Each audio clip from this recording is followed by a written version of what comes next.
Combien étaient-ils à bord de ce bateau de pêche vétuste et combien sont morts lors de son naufrage? Sur ces deux photos, on voit le navire avant qu'il ne coule. Le pont, littéralement, bondé.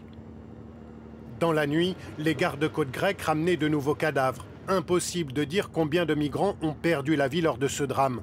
Et on ne le saura probablement jamais avec précision. Nous parlons d'un très grand nombre de personnes qui se trouvaient à bord, ce qui signifie que le nombre de disparus pourrait être très élevé.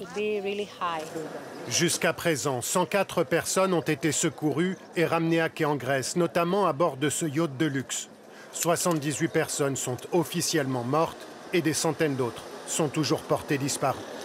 Cette embarcation était partie vendredi, semble-t-il, des côtes libyennes direction l'Italie avant de sombrer au large des côtes grecques dans la nuit de mardi à mercredi dans des circonstances encore troubles.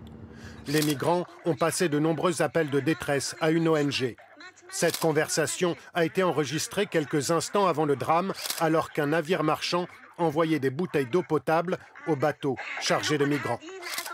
Restez calme jusqu'à l'arrivée des secours. Ne vous jetez pas à 200 d'un seul côté du bateau pour prendre des bouteilles d'eau. Vous pourriez le renverser et le faire couler. Tu nous demandes de patienter, mais les conditions sont terribles ici.